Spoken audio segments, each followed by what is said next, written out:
Lanes of Bengal presents a original audiobook series 25.1 Radio Kintobitan only on Lanes of Bengal. মদ্যপান ও ধূমপান স্বাস্থ্যের পক্ষে ক্ষতিকর। টিম লেন্স অফ বেঙ্গল কোনোভাবেই অ্যালকোহল কনজাম্পশনকে সাপোর্ট বা প্রমোট করে না। রবীন্দ্রনাথ ঠাকুরের হাত ধরেই বাংলা ছোট গল্পের জন্ম। রবি ঠাকুর যে কতটা প্রকৃতিপ্রেমী তার এক অন্যতম উদাহরণ আজকের গল্প। গল্পগুচ্ছের তৃতীয় খণ্ড থেকে নেওয়া আজকের গল্প গুপ্তধন অবলম্বনে শুনবেন বাংলার মাটি বাংলার জল। চলুন শুনে নেই আজকের গল্প।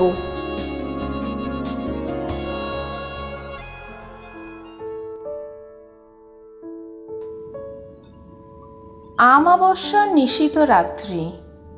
মৃত্যুঞ্জয় তান্ত্রিক মতে তাহাদের বহুকালের গৃহদেবতা জয়কালীর পূজায় বসিয়াছে। পূজা সমাধা করিয়া যখন উঠিল তখন নিকটস্থ আমবাগান হইতে প্রত্যুষের প্রথম কাক ডাকিল। মৃত্যুঞ্জয় পশ্চাতে ফিরিয়া চাহিয়া দেখিলেন মন্দিরের দ্বার রুদ্ধ রহিয়াছে। তখন সে একবার দেবীর চরণতলে মস্তক ঠেকাইয়া তাহার আসন সরাইয়া দিল। সেই আসনের নিচে হইতে একটি কাঁঠাল কাঠের বাক্স বাহির হইল। পইতায় চাবি বাঁধা ছিল। সেই চাবি লাগাইয়া মৃত্যুঞ্জয় বাক্সটি খুলিল। খুলিবা মাত্রই চমকিয়া উঠিয়া মাথায় করাঘাত করিল। হায় হায়, কি সর্বনাশ হলো আমার! এখনই তো ছিল, গেল কই? চাবি তো আমার কাছে ছাড়া আর কারো কাছে নেই। তবে মৃত্যুঞ্জয়ের অন্দরের বাগান প্রাচীর দিয়ে ঘেরা। সেই বাগানের এক প্রান্তে বড় বড় গাছের ছায়ার অন্ধকারে এই ছোট মন্দিরটি। মন্দিরে জয়কালীর মূর্তি ছাড়া আর কিছুই নাই। তাহার প্রবেশদ্বার একটি মাত্র। মৃত্যুঞ্জয় বাক্সটি লইয়া অনেকক্ষণ নাড়াচাড়া করিয়া দেখিল। মৃত্যুঞ্জয় বাক্সটি খুলিবার পূর্বে তাহা বন্ধই ছিল, কেহ তাহা ভাঙে নাই। মৃত্যুঞ্জয় 10 বার করিয়া প্রতিমার চারিদিকে ঘুরিয়া হাতড়াইয়া দেখিল, কিছুই পাইল না। পাগলের মতো হইয়া মন্দিরের দ্বার খুলিয়া ফেলিল। তখন ভোরের আলো ফুটিতেছে। মন্দিরের চারিদিকে মৃত্যুঞ্জয় ঘুরিয়া ঘুরিয়া বৃথা আশ্বাসে খুঁজিয়া বেড়াইতে লাগিল। সকাল বেলাকার আলোক যখন পরিস্ফুট হইয়া উঠিল তখন সে বাহিরের চণ্ডীমণ্ডপে আসিয়া মাথায় হাত দিয়া বসিয়া ভাবিতে লাগিল। সমস্ত রাত্রি অনিদ্রার পর ক্লান্ত শরীরে একটু তন্দ্রা আসিয়াছে। এমন সময় হঠাৎ চমকিয়া উঠিয়া শুনিল, জয় হোক বাবা, ভগবান তোমার কল্যাণ করুক। সম্মুখে প্রাঙ্গণে এক জটাজুটধারী সন্ন্যাসী। মৃত্যুঞ্জয় ভক্তি ভরে তাহাকে প্রণাম করিল। সন্ন্যাসী তাহার মাথায় হাত দিয়া আশীর্বাদ করিয়া কহিলেন, বৎস, তুমি মনের মধ্যে বৃথাই শোক করিতেছ? শুনিয়া মৃত্যুঞ্জয় আশ্চর্য হইয়া উঠিল। কহিল, আপনি অন্তর্যামী নইলে আমার সব কেমন করে বুঝলেন? আমি তো কাউকে কিছু বলিনি। বৎস, আমি বলিতেছি, তুমি যাহা হারাইয়াছ তাহার জন্য আনন্দ করো, শোক করিও না। মৃত্যুঞ্জয় তাহার 2 পা জড়াইয়া ধরিয়া কহিল, আপনি তবে তো সমস্তই জেনেছেন, কেমন করে হারিয়েছে, কোথায় গেলে ফিরে পাবো। সেটা না বললে আমি আপনার চরণ ছাড়ব না। আমি যদি তোমার অমঙ্গল কামনা করিতাম তবে বলিতাম, কিন্তু ভগবতী দয়া করিয়া যাহা হরণ করিয়াছে তাহার জন্য শোক করিও না। মৃত্যুঞ্জয় সন্ন্যাসীকে প্রসন্ন করিবার জন্য সমস্ত দিন বিবিধ উপচারে তাহার সেবা করিল। পরদিন প্রত্যুষে নিজের গোহাল হইতে লোটা ভরিয়া সফেন দুগ্ধ দুইয়া লইয়া আসিয়া দেখিল সন্ন্যাসী নাই। মৃত্যুঞ্জয় যখন শিশু ছিল তখন তাহার পিতামহ একদিন এই চণ্ডী মণ্ডপে বসিয়া তামাক খাইতেছিল। এমন করিয়াই একটি সন্ন্যাসী জয় হোক বাবা। এই প্রাঙ্গণে আসিয়া দাঁড়াইয়াছিলেন। হরিহর সেই সন্ন্যাসীকে কয়েকদিন বাড়িতে রাখিয়া বিধিমতো সেবার দ্বারা সন্তুষ্ট করিল। বিদায়কালে সন্ন্যাসী যখন জিজ্ঞাসা করিলেন, বৎস, তুমি কি চাও? বাবা যদি সন্তুষ্ট হইয়া থাকেন তবে আমার অবস্থাটা একবার শুনুন। এককালে এই গ্রামে আমরাই সকলের চেয়ে বদ্ধিষ্যু ছিলাম। আমার প্রপিতামহ দূর হইতে কুলি নানাইয়া তাহার এক কন্যার বিবাহ দিয়েছিলেন। তাহার সেই দৌহিত্র বংশ আমাদিগকেই ফাঁকি দিয়া আজকাল এই গ্রামের বড়লোক হইয়া উঠিয়াছে। আমাদের অবস্থা এখন ভালো নয়, কাজেই ইহাদের অহংকার সহ্য করিয়া থাকি, কিন্তু আর সহ্য হয় না। কি করিলে আবার আমাদের বংশ বড় হইয়া উঠিবে সেই উপায় বলিয়া দিন, সেই আশীর্বাদ করুন। বাবা, ছোট হইয়া সুখে থাকো, বড় হইবার চেষ্টায় শ্রেয় দেখি না। না বাবা, আপনি অন্তর্যামী, সবই জানেন, তবুও কেন আমার ইচ্ছা পূরণ করছেন না? তখন সন্ন্যাসী তাহার ঝুলি হইতে কাপড়ে মোড়া একটি তুলট কাগজের লিখন বাহির করিলেন। কাগজখানি দীর্ঘ, কোষ্ঠীপত্রের মতো গুটানো। সন্ন্যাসী সেটি মেঝের ওপর খুলিয়া ধরিলেন। হরিহর দেখিল তাহাতে নানা প্রকার চক্রে নানা সাংকেতিক চিহ্ন আঁকা, আর সকলের নিম্নে একটি প্রকাণ্ড ছড়া লেখা আছে। তাহার আরম্ভটা এইরূপ: পায়ে ধরি সাধা, রা নাহি দেয় রাধা, শেষে দিল রা, পাগল ছাড়ো পা, তেঁতুল বটের কোলে, দক্ষিণে যাও চলে, ঈশান কোণে ঈশানী, কহে দিলাম ঈশানী। বাবা, কিছুই তো বুঝলাম না। কাছে রাখিয়া দাও, দেবীর পূজা করো, তাহার প্রসাদে তোমার বংশে কেহ না কেহ এই লিখন বুঝিতে পারিবে। তখন সে এমন ঐশ্বর্য পাইবে জগতে যাহার তুলনা নাই। বাবা কি বুঝিয়া দিবেন না? না, সাধনা দ্বারা বুঝিতে হইবে। এমন সময় হরিহরের ছোট ভাই শঙ্কর আসিয়া উপস্থিত হইল। তাহাকে দেখিয়া হরিহর তাড়াতাড়ি লুকাইবার চেষ্টা করিল। বড় হইবার পথের দুঃখ এখন হইতেই শুরু হইল, কিন্তু গোপন করিবার দরকার নাই, কারণ ইহার রহস্য কেবল একজন মাত্রই ভেদ করিতে পারিবে। হাজার চেষ্টা করিলেও আর কেহ তাহা পারিবে না। তোমাদের মধ্যে সেই লোকটি যে কে তাহা কেহ জানে না, অতএব ইহা সকলের সম্মুখেই নির্ভয়ে খুলিয়া রাখিতে পারো। সন্ন্যাসী চলিয়া গেলেন, কিন্তু হরিহরে কাগজটি লুকাইয়া না রাখিয়া থাকিতে পারিল না।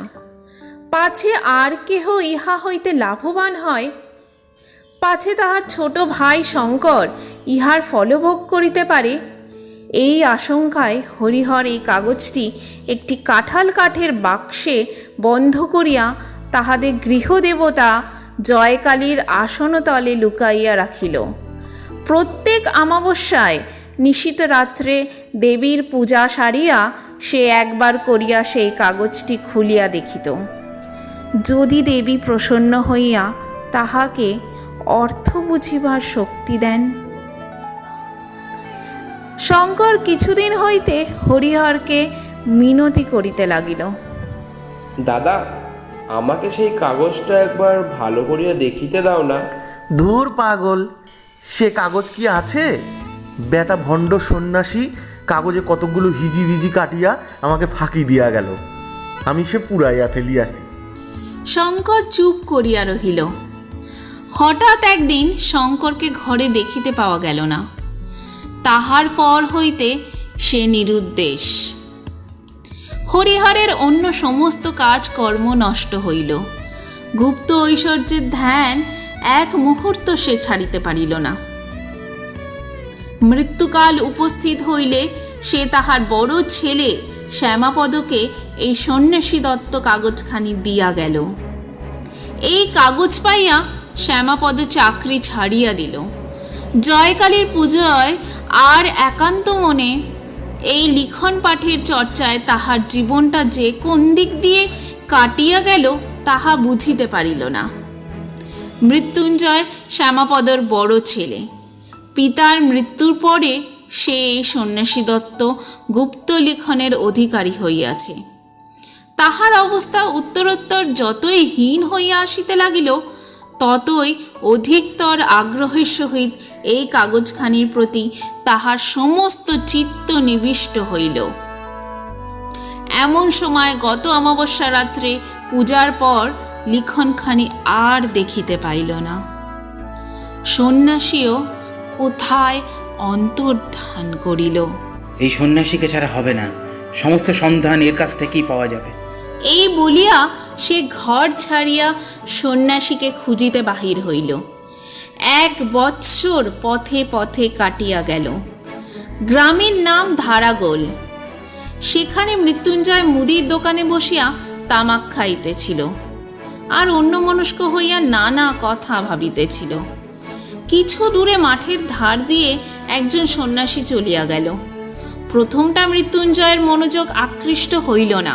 ওই তো সেই সন্ন্যাসী, অনেক খুঁজে পেয়েছি যখন চোখের আড়াল করা যাবে না। তাড়াতাড়ি হুক্কাটি রাখিয়া মুদিকে সচকিত করিয়া এক দৌড়ে সে দোকান হইতে বাহির হইয়া গেল। কিন্তু এখানেই তো ছিল, গেল কই? তখন সন্ধ্যা, অন্ধকার হইয়া আসিয়াছে। অপরিচিত স্থানে কোথায় সে সন্ন্যাসীর সন্ধান করিতে যাইবে তাহা সে ঠিক করিতে পারিল না। দোকানে ফিরিয়া আসিয়া মুদিকে জিজ্ঞাসা করিল, আচ্ছা, ওই যে মস্ত বন দেখা যাচ্ছে, ওখানে কি আছে? এককালে ওই বন শহর ছিল, কিন্তু অগস্ত্য মুনির শাপে ওখানকার রাজা প্রজা সমস্তই মরকে মরিয়াছে। লোকে বলে ওখানে অনেক ধনরত্ন আজও খুঁজলে পাওয়া যায়, কিন্তু দিন দুপুরেও ওই বনে সাহস করিয়া কেউ যাইতে পারে না। যে গেছে সে আর ফেরে নাই। মৃত্যুঞ্জয়ের মন চঞ্চল হইয়া উঠিল। সমস্ত রাত্রি মুদির দোকানে মাদুরের ওপর পড়িয়া মশার জ্বালায় সর্বাঙ্গ চাপড়াইতে লাগিল। আর ওই বনের কথা, সন্ন্যাসীর কথা, সেই হারানো লিখনের কথা ভাবিতে থাকিল।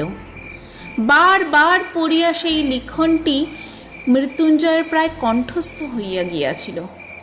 তাই এই অনিদ্রাবস্থায় কেবলই তাহার মাথায় ঘুরিতে লাগিল।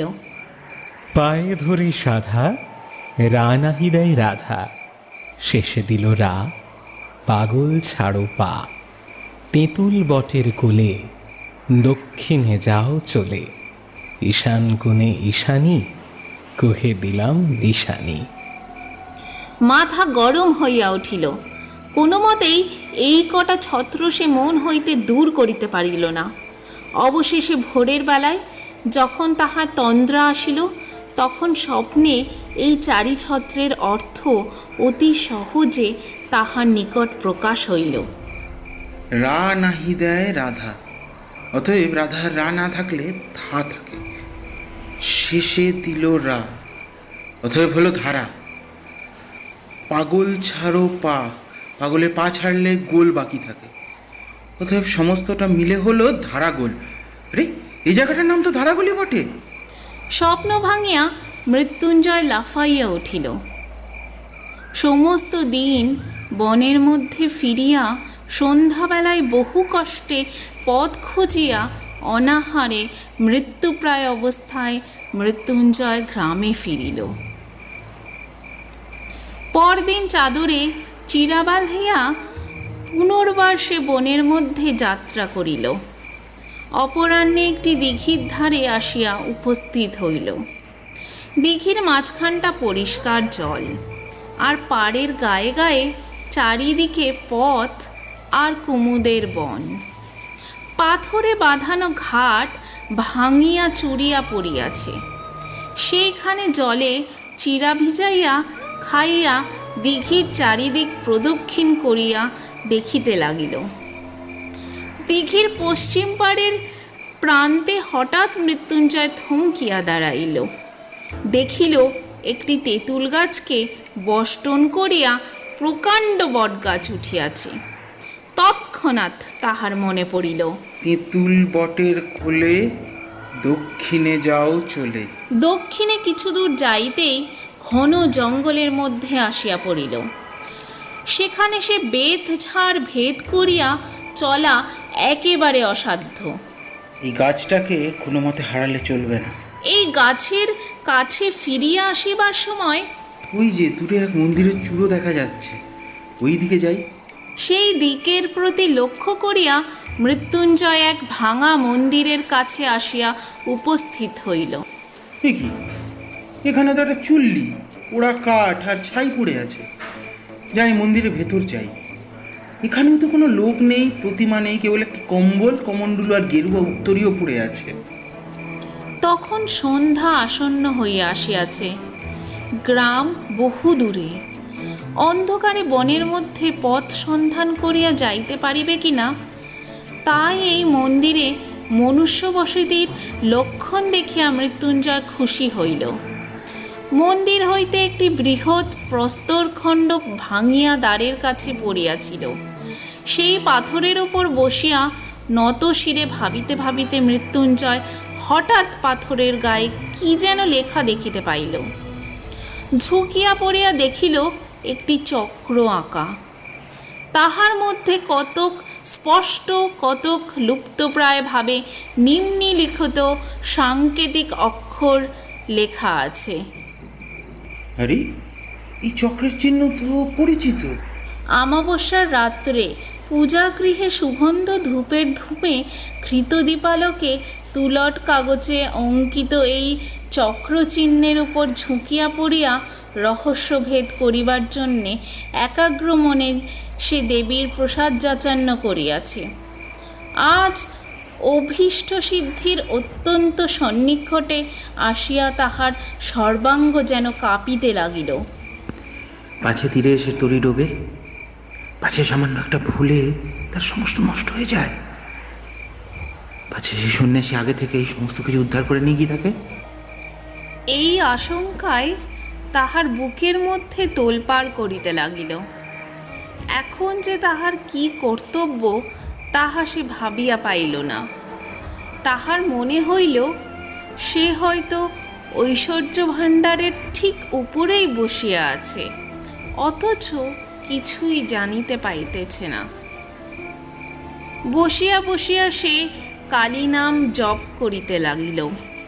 সন্ধ্যার অন্ধকার নিবিড় হইয়া আসিল।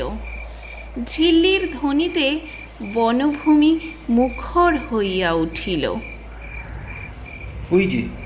ওই যে দূরে দেখা যাচ্ছে আলোক শিখা, নিশ্চয়ই ওইদিকে কিছু আছে, গিয়ে একটিবার দেখি তো।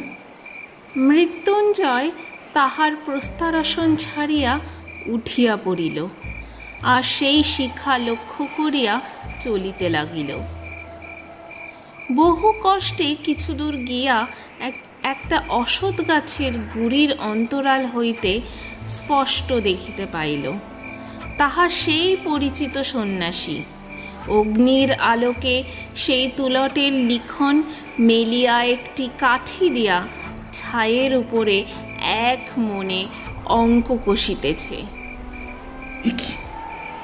এই তো সেই সন্ন্যাসী, কিন্তু এখানে কি করছে? আর ওই হাতে সেই পৈতৃক তুলটের লিখন।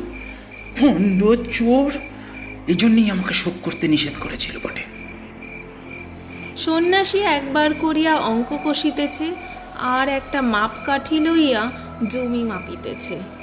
কিয়দ্দূর মাপিয়া হতাশ হইয়া ঘাড় নাড়িয়া পুনর্বার আসিয়া অঙ্ক কষিতে প্রবৃত্ত হইতেছে। এমনই করিয়া রাত্রি যখন অবসান প্রায়, যখন নিশান্তের শীত বায়ুতে বনস্পতির অগ্রশাখার পল্লবগুলি মর্মরিত হইয়া উঠিল, তখন সন্ন্যাসী সেই লিখনপত্র গুটাইয়া লইয়া চলিয়া গেল। এই সন্ন্যাসী পারবে আমাকে গুপ্তধনের সন্ধান দিতে, এর ওপর নজর রাখতে হবে। কিন্তু খাবারের ব্যবস্থা করতে হবে। দিনের বেলা গ্রামে না গেলে তো খাবার মিলবে না। অতএব অন্তত কাল সকালে একবার গ্রামে যাওয়া দরকার। ভোরের দিকে অন্ধকার একটু ফিকা হইবা মাত্র সে গাছ হইতে নামিয়া পড়িল। যেখানে সন্ন্যাসী ছাইয়ের মধ্যে আখ কষিতেছিল সেখানে ভালো করিয়া দেখিল, কিছুই বুঝিল না। চতুর্দিকে ঘুরিয়া দেখিল, অন্য বনখণ্ডের সঙ্গে কোনো প্রভেদ নাই। বনতলের অন্ধকার ক্রমে যখন ক্ষীণ হইয়া আসিল তখন মৃত্যুঞ্জয় অতি সাবধানে চারিদিক দেখিতে দেখিতে গ্রামের উদ্দেশ্যে চলিল। তাহার ভয় ছিল পাছে সন্ন্যাসী তাহাকে দেখিতে পায়। যে দোকানে মৃত্যুঞ্জয় আশ্রয় গ্রহণ করিয়াছিল তাহার নিকটে একটি কায়স্থ গৃহিণী ব্রত উদযাপন করিয়া সেদিন ব্রাহ্মণ ভোজন করাইতে প্রবৃত্ত ছিল। সেইখানে আজ মৃত্যুঞ্জয়ের আহার জুটিয়া গেল। কয়দিন আহারের কষ্টের পর আজ আহার ভোজনটি গুরুতর হইয়া উঠিল। সেই গুরু ভোজনের পর যেমন তামাকটি খাইয়া দোকানের মাদুরটিতে একবার গড়াইবার ইচ্ছা করিল, অমনি গতরাত্রির অনিদ্রাকাতর মৃত্যুঞ্জয় ঘুমে আচ্ছন্ন হইয়া পড়িল। আজ সকাল সকাল খাওয়া দাওয়া করে যথেষ্ট বেলা থাকতে বেরোতে হবে। ঠিক তাহার উল্টা হইল। যখন তাহার নিদ্রা ভঙ্গ হইল তখন সূর্য অস্ত গিয়াছে, তবু মৃত্যুঞ্জয় দমিল না। অন্ধকারেই বনের মধ্যে সে প্রবেশ করিল। দেখিতে দেখিতে রাত্রি ঘনীভূত হইয়া আসিল। গাছের ছায়ার মধ্যে দৃষ্টি আর চলে না। জঙ্গলের মধ্যে পথ অবরুদ্ধ হইয়া যায়।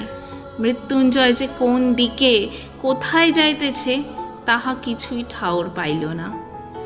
রাত্রি যখন অবসান হইল তখন দেখিল সমস্ত রাত্রি সে বনের প্রান্তে একই জায়গায় ঘুরিয়া ঘুরিয়া বেড়াইয়াছে। কাকের দল কা কা শব্দে গ্রামের দিকে এল। এই শব্দ মৃত্যুঞ্জয়ের কানে ব্যঙ্গপূর্ণ ধিক্কার বাক্যের মতো শোনাইল।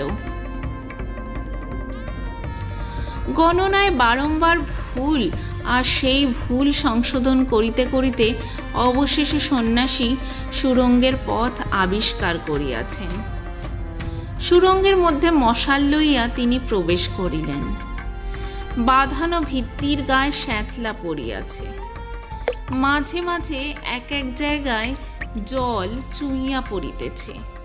স্থানে স্থানে কতকগুলো ভেক গায়ে গায়ে স্তূপাকার হইয়া নিদ্রা দিতেছে। এই পিছল পথ দিয়া কিছু দূর যাইতেই সন্ন্যাসী দেখিলেন সম্মুখে দেওয়াল উঠিয়াছে। পথ অবরুদ্ধ, কিছুই বুঝিতে পারিলেন না। দেয়ালের সর্বত্র লৌহদণ্ড দিয়া সবলে আঘাত করিয়া দেখিলেন। কোথাও ফাঁকা আওয়াজ দিতেছে না, কোথাও রম্ভ্র নাই। এই পথটার যে এখানেই শেষ তাহা নিঃসন্দেহ। আবার সেই কাগজ খুলিয়া মাথায় হাত দিয়া বসিয়া ভাবিতে লাগিলেন। সে রাত্রি এমনই করিয়া কাটিয়া গেল। পরদিন পুনর্বার গণনা সারিয়া সুড়ঙ্গে প্রবেশ করিলেন। সেদিন গুপ্ত সংকেত অনুসরণপূর্বক একটি বিশেষ স্থান হইতে পাথর খসিয়া এক শাখাপথ আবিষ্কার করিলেন। সেই পথে চলিতে চলিতে আবার এক জায়গায় পথ অবরুদ্ধ হইয়া গেল। অবশেষে পঞ্চম রাত্রে সুড়ঙ্গের মধ্যে প্রবেশ করিয়া সন্ন্যাসী বলিয়া উঠিলেন, আজ আমি পথ পাইয়াছি, আজ আর আমার কোনো মতেই ভুল হইবে না। পথ অত্যন্ত জটিল, তাহার শাখা প্রশাখার অন্ত নাই। কোথাও এত সংকীর্ণ যে গুড়ি মারিয়া যাইতে হয়। বহু যত্নে মশাল ধরিয়া চলিতে চলিতে সন্ন্যাসী একটা গোলাকার ঘরের মতো জায়গায় আসিয়া পৌঁছালেন। সেই ঘরের মাঝখানে একটি বৃহৎ ইদারা। মশালের আলোকে সন্ন্যাসী তাহার তল দেখিতে পাইলেন না।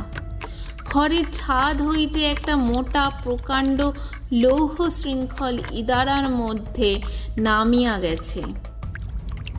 সন্ন্যাসী প্রাণপণ বলে ঠেলিয়া এই শৃঙ্খলটাকে অল্প একটুখানি নাড়িবা মাত্র ঠং করিয়া একটি শব্দ ইদারার গহ্বর হইতে উত্থিত হইয়া ঘরময় প্রতিধ্বনিত হইতে লাগিল। সন্ন্যাসী উচ্চ স্বরে বলিয়া উঠিলেন, পাইয়াছি। যেমন বলা অমনি সেই ঘরের ভাঙা ভিত্তি হইতে একটা পাথর গড়াইয়া পড়িল, আর সেই সঙ্গে আরেকটি কি সচেতন পদার্থ ধপ করিয়া পড়িয়া চিৎকার করিয়া উঠিল। সন্ন্যাসী এই অকস্মাৎ শব্দে চমকিয়া উঠিতেই তাহার হাত হইতে মশাল পড়িয়া নিবিয়া গেল। তুমি কে? কোনো উত্তর পাইলেন না। তখন অন্ধকারে হাতড়াইতে গিয়া তাহার হাতে একটি মানুষের দেহ ঠেকিল। তাহাকে নাড়া দিয়া জিজ্ঞাসা করিলেন, কে তুমি? কোনো উত্তর পাইলেন না। লোকটা অচেতন হইয়া গেছে। তখন চকমকি ঠুকিয়া ঠুকিয়া সন্ন্যাসী অনেক কষ্টে মশাল ধরাইলেন। ইতিমধ্যে সেই লোকটাও সংজ্ঞাপ্রাপ্ত হইল, আর উঠিবার চেষ্টা করিয়া বেদনায় আর্তনাদ করিয়া উঠিল। এ কি মৃত্যুঞ্জয় যে? তোমার এমতি হইল কেন? বাবা মাফ করো, ভগবান আমাকে শাস্তি দিয়েছে। তোমাকে পাথর ছুঁড়ে মারতে গিয়ে সামলাতে পারিনি, পিছলে পাথর শুদ্ধ আমি পড়ে গেছি, পাটা নিশ্চয়ই ভেঙে গেছে। আমাকে মারিয়া তোমার কি লাভ হইতো?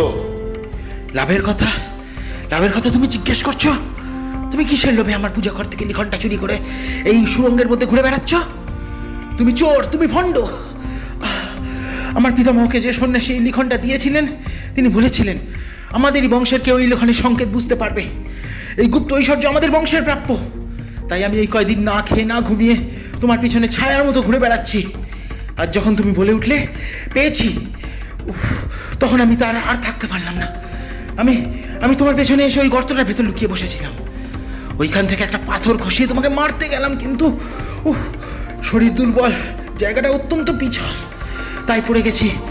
এখন তুমি আমাকে মেরে ফেলো সেও ভালো, আমি জখ হয়ে এই ধন আঁকলাবো, কিন্তু তুমি এটা নিতে পারবে না, কোনো মতেই না। যদি নিতে চেষ্টা করো, আমি ব্রাহ্মণ, আমাকে অভিশাপ দিয়ে এই কুয়োর মধ্যে ঝাঁপ দিয়ে আত্মহত্যা করব। এই ধন তুমি কোনোদিন সুখে ভোগ করতে পারবে না। আমাদের পিতামহ এই ধনের উপর সমস্ত মন রেখে মরেছেন। এই ধনের ধ্যান করতে করতে আমরা দরিদ্র হয়ে পড়েছি। এই ধনের সন্ধানে আমি বাড়িতে অনাথা স্ত্রী ও শিশু সন্তান ফেলে আহার নিদ্রা ত্যাগ করে লক্ষ্মী ছাড়া পাগলের মতো মাঠে ঘাটে ঘুরে বেড়াচ্ছি। এই ধন তুমি আমার চোখের সামনে থেকে কখনো নিতে পারবে না। মৃত্যুঞ্জয়, তবে শোনো, সমস্ত কথা আজ তোমাকে বলি। তুমি কি জানো, তোমার পিতামহের এক সহোদর ছিল, তাহার নাম ছিল শঙ্কর। হ্যাঁ, তিনি নিরুদ্দেশ হয়ে বেরিয়ে গেছেন। আমি সেই শঙ্কর। মৃত্যুঞ্জয় হতাশ হইয়া দীর্ঘ নিঃশ্বাস ফেলিল। এতক্ষণে গুপ্তধনের ওপর তাহার যে একমাত্র দাবি সে সাব্যস্ত করিয়া বসিয়াছিল, তাহারই বংশের আত্মীয় আসিয়া সে দাবি নষ্ট করিয়া দিল। দাদা সন্ন্যাসীর নিকট হইতে ওই লেখন পাওয়ার পর রীতিমতো তা আমার কাছে লুকাইবার চেষ্টা করিতেন, কিন্তু তিনি যত গোপন করিতে লাগিলেন, ততই আমার ইচ্ছা আরো প্রবল হয়ে উঠিল। তিনি মন্দিরে দেবীর নিচে বাক্সের মধ্যে ওই লেখনখানি লুকাইয়া রাখিয়াছিলেন। আমি তাহার সন্ধান পাইলাম এবং দ্বিতীয় চাবি বানাইয়া প্রতিদিন অল্প অল্প করিয়া ওই লেখনখানি নকল করিতে লাগিলাম। যেদিন আমার নকল করা শেষ হইল, সেদিন আমি ওই গুপ্তধনের সন্ধানে ঘর ছাড়িলাম। আমারও ঘরে অনাথা স্ত্রী এবং একটি শিশু সন্তান ছিল। আজ তাহারা কেহ বাঁচিয়া নাই। কত দেশ দেশান্তর ভ্রমণ করিয়াছি, তাহা বিস্তারিত বর্ণনার প্রয়োজন নাই। সন্ন্যাসী দত্তই লেখন নিশ্চয় আমাকে কোনো সন্ন্যাসী বুঝিয়ে দিতে পারবে, এই মনে করিয়া আমি অনেক সন্ন্যাসীর সেবা করিয়াছি।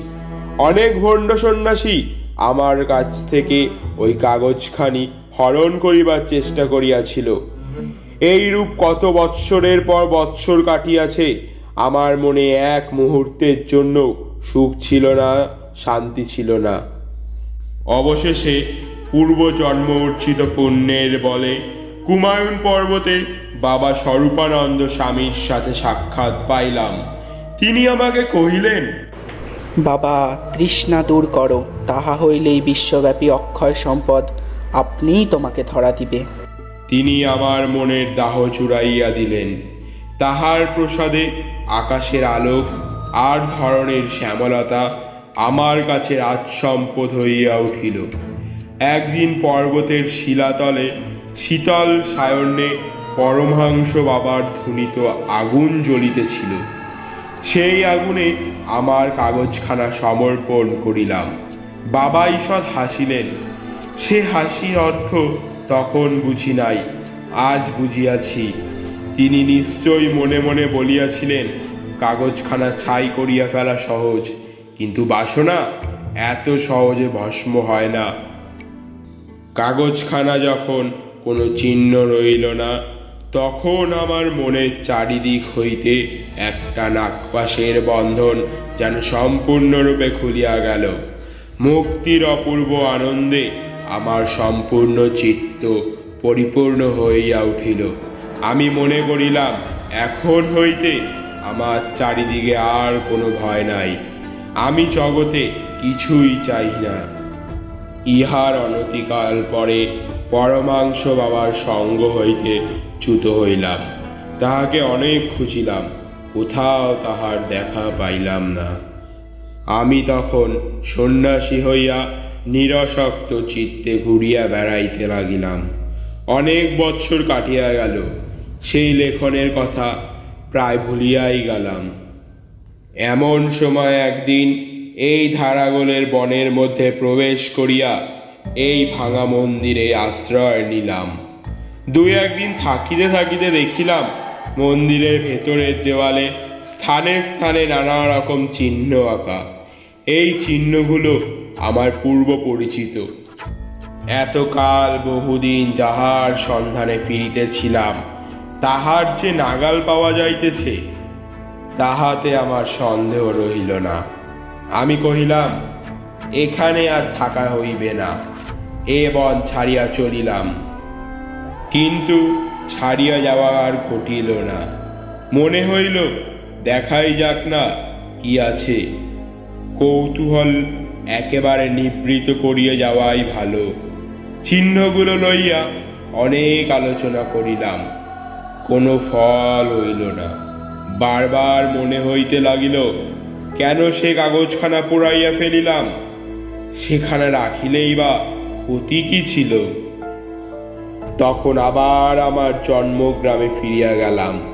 আমার পৈতৃক ভিটার নিতান্ত দুরবস্থা দেখিয়া মনে করিলাম, আমি তো সন্ন্যাসী, আমার ধনরত্নের প্রয়োজন নাই, কিন্তু এই গরিবেরা তো গৃহী। সেই গুপ্ত সম্পদ ইহাদের জন্য উদ্ধার করিয়া দিলে তাহাতে দোষ নাই। সেই লিখনখানি কোথায় ছিল আমি জানিতাম। তাহা সংগ্রহ করা আমার পক্ষে বিন্দু মাত্র কঠিন হইল না। তাহার পরে একটি বৎসর ধরিয়া এই কাগজখানা লইয়া এই নির্জন বনের মধ্যে গণনা করিতেছি আর সন্ধান করিতেছি। মনে আর কোনো চিন্তা ছিল না। যত বারংবার বাধা পাইতে লাগিলাম, ততই আগ্রহ বাড়িতে লাগিল। উন্মত্তের মতো সারাদিন রাত ধরে এই গুপ্তধনের সন্ধান করিতে লাগিলাম আমি। ইতিমধ্যে তুমি আমাকে কখন অনুসরণ করিতেছ তাহা জানিতে পারি নাই। আমি সহজ অবস্থায় থাকিলে তুমি আমার কাছে নিজেকে কোনো মতেই গোপন করিতে পারিতে না। কিন্তু আমি তন্ময় হইয়া গেছিলাম। বাহিরের ঘটনা আমার দৃষ্টি আকর্ষণ করিতেছিল না। তাহার পর যাহা খুঁজিয়া পাইলাম আজ, তাহা পৃথিবীর কোন রাজরাজেশ্বরের ভাণ্ডারেও নাই। আর একটি মাত্র সংকেত ভেদ করিলেই সেই গুপ্তধনের সন্ধান মিলিবে। এই সংকেতটি পূর্বাপেক্ষা দুরহ, কিন্তু এই সংকেতও আমি ভেদ করিব মনে হয়। সেই জন্যই পাইয়াছি বলিয়া মনের উল্লাসে চিৎকার করিয়া উঠিলাম। যদিও ইচ্ছা করি, তবে আর এক দণ্ডের মধ্যে সেই স্বর্ণমাণিক্যের ভাণ্ডারের মাঝখানে গিয়া দাঁড়াইতে পারিব। তুমি সন্ন্যাসী, তোমার তো ধনের কোনো প্রয়োজন নেই। আমাকে সেই ভাণ্ডারের মধ্যে নিয়ে যাও, আমাকে বঞ্চিত করো না। আজ আমার শেষ বন্ধনটুকু মুক্ত হইয়াছে। তুমি ওই যে পাথরখানি আমাকে মারিবার জন্য ফেলিয়াছিলে, তাহা আমার শরীরে আঘাত করে নাই, কিন্তু তাহা আমার মোহের আবরণকে ভেদ করিয়াছে। তৃষ্ণার করাল মূর্তিতে আজ আমি দেখিলাম আমার গুরু পরমাংশদেবের নিগূঢ় প্রশান্ত হাস্য। এতদিন পরে আমার অন্তরের কল্যাণ দ্বীপে অনির্বাণ আলোক শিখা জ্বলিয়া উঠিল। তুমি মুক্ত পুরুষ, আমি মুক্ত নই। আমি মুক্তি চাই না। আমাকে আমাকে এই ঐশ্বর্য থেকে বঞ্চিত করতে পারবে না। বৎস, তুমি এই লেখনখানি নিয়ে যাও। যদি গুপ্তধন খুঁজিয়া পাও, তবে নিও। এই বলিয়া তাহার যষ্টি ও লিখনপত্র মৃত্যুঞ্জয়ের কাছে রাখিয়া সন্ন্যাসী চলিয়া গেলেন। আমাকে দয়া করো, আমাকে ফেলে যেও না, আমাকে দেখিয়ে দাও। কোনো উত্তর পাইল না। তখন মৃত্যুঞ্জয় যষ্ঠির উপর ভর করিয়া হাতড়াইয়া সুড়ঙ্গ হইতে বাহির হইবার চেষ্টা করিল, কিন্তু পথ অত্যন্ত জটিল, গোলক ধাঁধার মতো। বারবার বাধা পাইতে লাগিল। অবশেষে ঘুরিয়া ঘুরিয়া ক্লান্ত হইয়া এক জায়গায় শুইয়া পড়িল এবং নিদ্রা আসিতে বিলম্ব হইল না। ঘুম হইতে যখন জাগিল, তখন রাত্রি কি দিন কি কত বেলা তাহা জানিবার কোনো উপায় ছিল না। অত্যন্ত ক্ষুধা বোধ হইলে মৃত্যুঞ্জয় চাদরের প্রান্ত হইতে চিড়া খুলিয়া লইয়া খাইল। তাহার পর আর একবার হাতড়াইয়া সুড়ঙ্গ হইতে বাহির হইবার পথ খুঁজিতে লাগিল। নানা স্থানে বাধা পাইয়া বসিয়া পড়িল। তখন চিৎকার করিয়া ডাকিল, ওগো সন্ন্যাসী, তুমি কোথায়? তাহা সেই ডাক সুড়ঙ্গের সমস্ত শাখা প্রশাখা হইতে বারংবার প্রতিধ্বনিত হইতে লাগিল। অনতিদূর হইতে উত্তর আসিল, আমি তোমার নিকটেই আছি, বলো কি চাও? কোথায় ধন আছে? আমাকে দয়া করে দেখিয়ে দাও। তখন আর কোনো সাড়া পাওয়া গেল না। মৃত্যুঞ্জয় বারংবার ডাকিল, কোনো সাড়া পাইল না। দণ্ডপ্রহারের দ্বারা অবিভক্ত এই ভূতলগত চিররাত্রির মধ্যে মৃত্যুঞ্জয় আর একবার ঘুমাইয়া লইল। ঘুম হইতে আবার সেই অন্ধকারের মধ্যে জাগিয়া উঠিল। চিৎকার করিয়া ডাকিল, ওগো আছো কি? এখানেই আছি, কি চাও? আমি আর কিছু চাই না। আমাকে এই সুড়ঙ্গ থেকে উদ্ধার করে নিয়ে যাও। তুমি গুপ্তধন চাও না? না, চাই না। তখন চকমকি ঠোকার শব্দ উঠিল এবং কিছুক্ষণ পরে আলো জ্বলিল। তবে এসো মৃত্যুঞ্জয়, এই সুড়ঙ্গ হইতে বাহিরে যাই। বাবা, নিতান্তই কি সমস্ত ব্যর্থ হবে? এত কষ্টের পরেও ধন কি পাবো না? তৎক্ষণাৎ মশাল নিবিয়া গেল। কি নিষ্ঠুর, কি নিষ্ঠুর বলিয়া সেইখানে বসিয়া পড়িয়া ভাবিতে লাগিল। সময়ের কোনো পরিমাণ নাই, অন্ধকারের কোনো অন্ত নাই। মৃত্যুঞ্জয়ের ইচ্ছা করিতে লাগিল তাহার সমস্ত শরীর মনের বলে এই অন্ধকারটাকে ভাঙিয়া চূর্ণ করিয়া ফেলে। আলোক আকাশ আর বিশ্বছবির বৈচিত্র্যের জন্য তাহার প্রাণ ব্যাকুল হইয়া উঠিল। কহিল, ওগো সন্ন্যাসী, ওগো নিষ্ঠুর সন্ন্যাসী, আমি ধন চাই না, আমাকে উদ্ধার করো। ধন চাও না? তবে আমার হাত ধরো, আমার সঙ্গে চলো। এবারে আর আলো জ্বলিল না। এক হাতে যষ্টি ও এক হাতে সন্ন্যাসীর উত্তরীয় ধরিয়া মৃত্যুঞ্জয় ধীরে ধীরে চলিতে লাগিল। বহুক্ষণ ধরিয়া অনেক আঁকা বাঁকা পথ দিয়া অনেক ঘুরিয়া ফিরিয়া এক জায়গায় আসিয়া সন্ন্যাসী কহিলেন, দাঁড়াও। মৃত্যুঞ্জয় দাঁড়াইল। তাহার পরে একটি মরিচা পড়া লোহার দ্বার খোলার উৎকট শব্দ শোনা গেল। সন্ন্যাসী মৃত্যুঞ্জয়ের হাত ধরিয়া কহিলেন, এসো তবে আমার সঙ্গে। মৃত্যুঞ্জয় অগ্রসর হইয়া একটা ঘরে প্রবেশ করিল। তখন আবার চকমকি ঠোকার শব্দ শোনা গেল। কিছুক্ষণ পরে যখন মশাল জ্বলিয়া উঠিল, তখন এ কি আশ্চর্য দৃশ্য! চারিদিকে দেওয়ালের গায়ে মোটা মোটা সোনার পাত, ভূগর্ভরুদ্ধ কঠিন সূর্যালোক পুঞ্জের মতো স্তরে স্তরে সজ্জিত। মৃত্যুঞ্জয়ের চোখ দুটো জ্বলিতে লাগিল। সে পাগলের মতো বলিয়া উঠিল, এসো না আমার, আমি কোনো মতে এখানে ফেলে যেতে পারবো না। আচ্ছা, তবে ফেলিয়া যেও না, এই মশালখানি রইল, আর এই ছাতু চিড়ে আর এক ঘটি জল রাখিয়া গেলাম। দেখিতে দেখিতে সন্ন্যাসী বাহির হইয়া আসিলেন, আর এই স্বর্ণভাণ্ডারের লৌহদ্বারে কপাট পড়িল। মৃত্যুঞ্জয় বারবার করিয়া এই স্বর্ণপুঞ্জ স্পর্শ করিয়া ঘরময় ঘুরিয়া ঘুরিয়া বেড়াইতে লাগিল। ছোট ছোট স্বর্ণখণ্ড টানিয়া মেজের ওপর ফেলিতে লাগিল, কোলের উপর তুলিতে লাগিল, একটার উপরে আর একটা আঘাত করিয়া শব্দ করিতে লাগিল, সর্বাঙ্গের উপর বুলাইয়া তাহার স্পর্শ লইতে লাগিল। অবশেষে শ্রান্ত হইয়া সোনার পাত বিছাইয়া তাহার উপর শয়ন করিয়া ঘুমাইয়া পড়িল।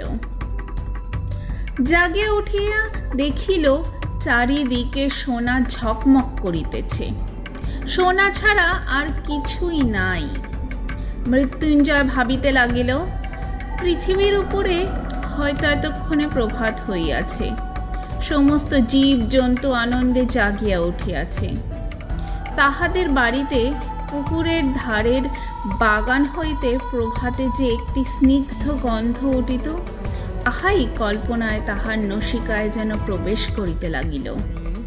সে যেন স্পষ্ট চোখে দেখিতে পাইল পাতি হাঁসগুলো দুলিতে দুলিতে কলরব করিতে করিতে সকালবেলায় পুকুরের জলের মধ্যে আসিয়া পড়িতেছে, আর বাড়ির ঝি বামা কোমরে কাপড় চড়াইয়া ঊর্ধ্বস্থিত দক্ষিণ হস্তের উপর এক রাশি পিতল কাঁসার থালা বাটি লইয়া ঘাটে আনিয়া উপস্থিত করিতেছে।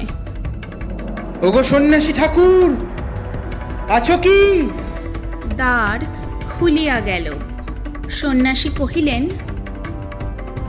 কি চাও? আমি বাইরে যেতে চাই, কিন্তু সঙ্গে এই সোনার দু একটা পাতও কি নিয়ে যেতে পারবো না? সন্ন্যাসী তাহার কোনো উত্তর না দিয়া নূতন মশাল জ্বালাইলেন, পূর্ণকমণ্ডলও একটি রাখিলেন, আর উত্তরীয় হইতে কয়েক মুষ্টি চিড়া মেঝের উপর রাখিয়া বাহির হইয়া গেলেন। দ্বার বন্ধ হইয়া গেল। মৃত্যুঞ্জয় পাতলা একটা সোনার পাত লইয়া তাহা দোমড়াইয়া খণ্ড খণ্ড করিয়া ভাঙিয়া ফেলিল। সেই খণ্ড সোনাগুলোকে লইয়া ঘরের চারিদিকে লোষ্ঠখণ্ডের মতো ছড়াইতে লাগিল। কখনো বা দাঁত দিয়া দংশন করিয়া সোনার পাতের উপর দাগ করিয়া দিল, কখনো বা একটা সোনার পাত মাটিতে ফেলিয়া তাহার উপরে বারংবার পদাঘাত করিতে লাগিল। মনে মনে বলিতে লাগিল, পৃথিবীতে এমন সম্রাট কয়জন আছে যাহারা সোনা লইয়া এমন করিয়া ফেলাছেড়া করিতে পারে। মৃত্যুঞ্জয়ের যেন একটা প্রলয়ের রোগ চাপিয়া গেল। তাহার ইচ্ছা করিতে লাগিল এই রাশিকৃত সোনাকে চূর্ণ করিয়া ধুলির মতো সে ঝাঁট দিয়া উড়াইয়া ফেলে, আর এই রূপে পৃথিবীর সমস্ত সুবর্ণলুব্ধ রাজা মহারাজকে সে অবজ্ঞা করিতে পারে। এমনই করিয়া যতক্ষণ পারিল মৃত্যুঞ্জয় সোনাগুলোকে লইয়া টানাটানি করিয়া শ্রান্ত দেহে ঘুমাইয়া পড়িল। ঘুম হইতে উঠিয়া সে আবার তাহার চারিদিকে সেই সোনার স্তূপ দেখিতে লাগিল।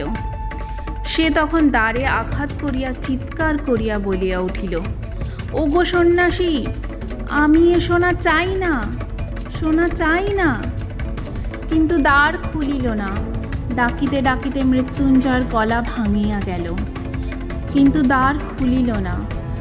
এক একটা সোনার পিণ্ড লইয়া দ্বারের উপর ছুঁড়িয়া মারিতে লাগিল, কোনো ফল হইল না। মৃত্যুঞ্জয়ের বুক দমিয়া গেল। তবে আর কি সন্ন্যাসী আসিবে না? এই স্বর্ণ কারাগারের মধ্যে তিলে তিলে পলে পলে শুকাইয়া মরিতে হইবে। তখন সোনাগুলোকে দেখিয়া তাহার আতঙ্ক হইতে লাগিল। বিভীষিকার নিঃশব্দ কঠিন হাস্যের মতো ওই সোনার স্তূপ চারিদিকে স্থির হইয়া রহিয়াছে। তাহার মধ্যে স্পন্দন নাই, পরিবর্তন নাই। মৃত্যুঞ্জয়ের যে হৃদয় এখন কাঁপিতেছে, ব্যাকুল হইতেছে, তাহার সঙ্গে উহাদের কোনো সম্পর্ক নাই, বেদনার কোনো সম্বন্ধ নাই। এই সোনারূপী পিণ্ডগুলা আলোক চায় না, আকাশ চায় না, বাতাস চায় না, প্রাণ চায় না, মুক্তি চায় না। ইহারা এই চির অন্ধকারের মধ্যে চিরদিন উজ্জ্বল হইয়া, কঠিন হইয়া, স্থির হইয়া রহিয়াছে। পৃথিবীতে এখন কি গোধূলি আসিয়াছে? আহা, সেই গোধূলির স্বর্ণ, যে স্বর্ণ কেবল ক্ষণকালের জন্য চোখ জুড়াইয়া অন্ধকারের প্রান্তে কাঁদিয়া বিদায় লইয়া যায়। তাহার পরে কুটিরের প্রাঙ্গণতলে সন্ধ্যা তারা এক দৃষ্টে চাহিয়া থাকে। গোষ্ঠে প্রদীপ জ্বালাইয়া বধূ ঘরের কোণে সন্ধ্যাদীপ স্থাপন করে। মন্দিরে আরতির ঘণ্টা বাজিয়া ওঠে। গ্রামের ঘরের অতি ক্ষুদ্রতম তুচ্ছতম ব্যাপার আজ মৃত্যুঞ্জয়ের কল্পনা দৃষ্টির কাছে উজ্জ্বল হইয়া উঠিল। তাহাদের সেই যে ভোলা কুকুরটা লেজে মাথায় এক হইয়া উঠানের প্রান্তে সন্ধ্যার পর ঘুমাইতে থাকিত, সে কল্পনাও তাহাকে যেন ব্যথিত করিতে লাগিল। ধারাগোল গ্রামে কয়দিন সে যে দোকানে আশ্রয় লইয়াছিল, সেই মুদি এতক্ষণ রাত্রে প্রদীপ নিবাইয়া দোকানে ঝাঁপ বন্ধ করিয়া ধীরে ধীরে গ্রামে বাড়ি মুখে আহার করিতে চলিয়াছে। এই কথা স্মরণ করিয়া তাহার মনে হইতে লাগিল, মুদি কি সুখেই আছে। আজ কিবার কে জানে? যদি রবিবার হয় তবে এতক্ষণে হাটের লোক যে যার আপন আপন বাড়ি ফিরিতেছে। সঙ্গচ্যুত সাথীকে ঊর্ধ্বস্বরে ডাক পাড়িতেছে। দল বাঁধিয়া খেয়া নৌকায় পার হইতেছে। মেঠো রাস্তা ধরিয়া শস্যক্ষেত্রের আল বাহিয়া পল্লীর শুষ্ক বংশপত্র খচিত অঙ্গন পার্শ্ব দিয়া চাষি লোক হাতে দুটো একটা মাছ ঝুলাইয়া মাথায় একটা চুপড়ি লইয়া অন্ধকারে আকাশ ভরা তারার ক্ষীণালোকে গ্রামে গ্রামান্তরে চলিয়া। ধরণীর উপরিতলে এই বিচিত্র বৃহৎ চিরচঞ্চল জীবনযাত্রার মধ্যে তুচ্ছতম দীনতম হইয়া নিজের জীবন মিশাইবার জন্য শতস্তর মৃত্তিকা ভেদ করিয়া তাহার কাছে লোকালয়ের আহ্বান আসিয়া পৌঁছতে লাগিল। সেই জীবন, সেই আকাশ, সেই আলোক পৃথিবীর সমস্ত মণিমাণিক্যের চেয়ে তাহার কাছে দুর্মূল্য বোধ হইতে লাগিল। তাহার মনে হইতে লাগিল, কেবল ক্ষণকালের জন্য একবার যদি আমার সেই শ্যামা জননী ধরিত্রীর ধূলিক্রোড়ে সেই উন্মুক্ত আলোকিত নীলাম্বরের তলে সেই তৃণপত্রের গন্ধবসিত বাতাস বুক ভরিয়া একটি মাত্র শেষ নিঃশ্বাসে গ্রহণ করিয়া মরিতে পারি, তাহা হইলেও জীবন সার্থক হয়। এমন সময় দ্বার খুলিয়া গেল। সন্ন্যাসী ঘরে প্রবেশ করিয়া কহিলেন, মৃত্যুঞ্জয়, কি চাও তুমি? আমি আর কিছু চাই না। আমি এই সুড়ঙ্গ থেকে, অন্ধকার থেকে, গোলক ধাঁধা থেকে, এই সোনার গারদ থেকে বেরোতে চাই। আমি আলো চাই, আকাশ চাই, মুক্তি চাই। এই সোনার ভাণ্ডারের চেয়েও মূল্যবান রত্ন ভাণ্ডার এখানে আছে, একবার চাইবে না? না, আমি দেখতেও চাই না। আমাকে যদি কৌপিন পরে ভিক্ষা করে বেড়াতে হয়, তবুও আমি এখানে এক মুহূর্ত কাটাতে চাই না। একবার দেখিয়া আসিবার কৌতূহল হয় না? না, যাব না। আচ্ছা, তবে এসো। মৃত্যুঞ্জয়ের হাত ধরিয়া সন্ন্যাসী তাহাকে সেই গভীর কূপের সম্মুখে লইয়া গেলেন। তাহার হাতে সেই লিখনপত্র দিয়া কহিলেন, এখানি লইয়া তুমি কি করিবে? মৃত্যুঞ্জয় সে পত্রখানি টুকরা টুকরা করিয়া ছিঁড়িয়া কূপের মধ্যে নিক্ষেপ করিল।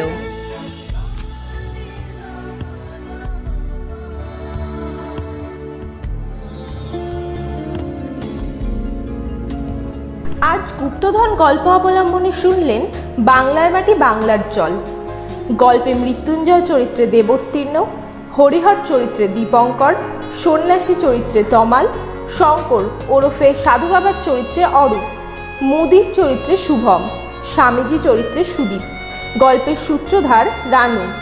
গল্পটিকে সম্পূর্ণ নাট্যরূপ দিয়েছে team lens of Bengal. Thank you for listening.